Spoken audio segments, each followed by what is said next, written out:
Member Van Hollen, Secretary. We're here to talk today about the BEAD program. Delaware is the lowest mean elevation state in America and one of the flattest states in the whole country, so delivery of broadband hasn't faced any of the challenges or complications in more rural and mountainous states. And my comments on BEAD are simple. The plan for Delaware has been approved. It's moving forward quickly, and I think this is overall for my state a success that came out of the bipartisan infrastructure bill.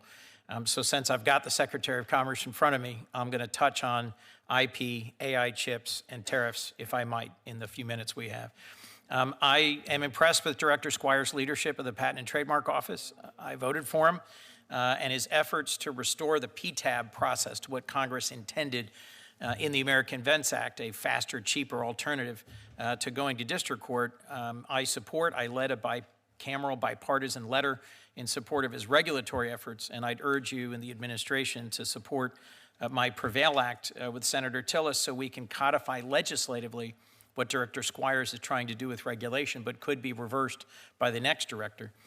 I am very concerned, though, with reports that you're considering a value-based patent tax that would charge inventors different fees based on the PTO's valuation. As a holder yourself of hundreds of patents, I found this puzzling. It is very complex and difficult to value a patent.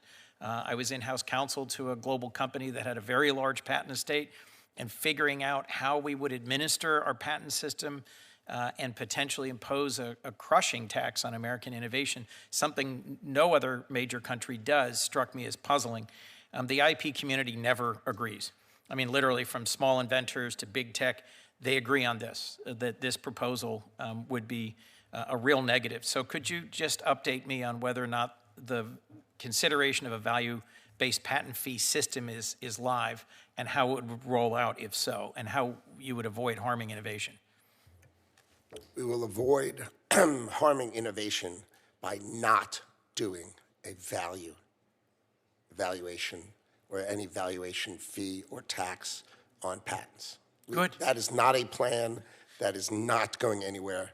We are totally on side. That is not a thing the Patent Office is going to do, is try to say this patent is worth X. How in the world could we do that? How in the world could anyone reasonably do that? It struck me as a completely unworkable proposal. We are on the same side with that. So let's move ahead with the defining technology of this century, which is artificial intelligence. The NVIDIA CEO, Jensen Huang, said on CNBC recently, if U.S. AI companies could have twice as much compute, their revenues would go up 4 times. These guys are so compute constrained, the demand is so incredibly great, he went on. I couldn't agree more with Jensen on this. NVIDIA's own CEO admitting that while they're making as many chips as they can, they are unable to fill the dramatic levels of demand from American companies like Anthropic or OpenAI or Google. And in that context, I was glad to see your department issue regulations January 13th that said Commerce would not grant licenses for chip sales, particularly these advanced AI chip sales, to China if that export would delay NVIDIA's ability to meet U.S. demand.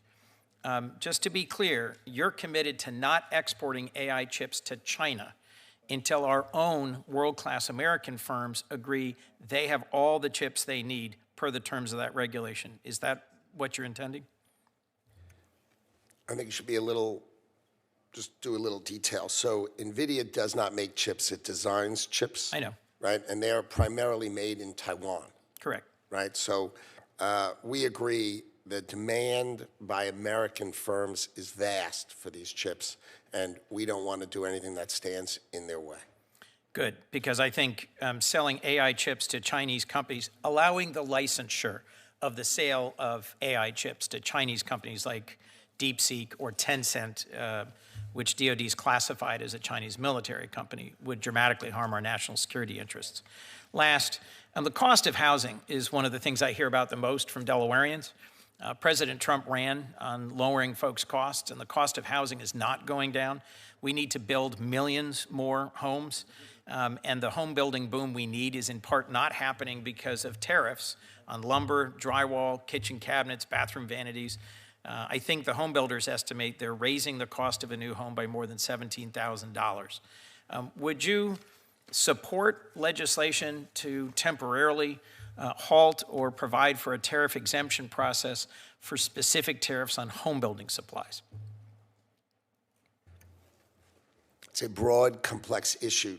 If we want to make furniture in America, you have to protect furniture makers. That type of question is a very detailed and complex one and worthy of discussion, and I'm glad to sit with you in your office to talk about it. What do we want to make in America? And whatever we don't want to make in America, we should try to do inexpensively to the extent we can. Well, thank you. I look forward to the conversation. My concern is that overwhelmingly the supply of things like softwood lumber from Canada and a wallboard or gypsum board from Mexico are being constrained by tariffs. These are close allies that work with us through the USMCA framework.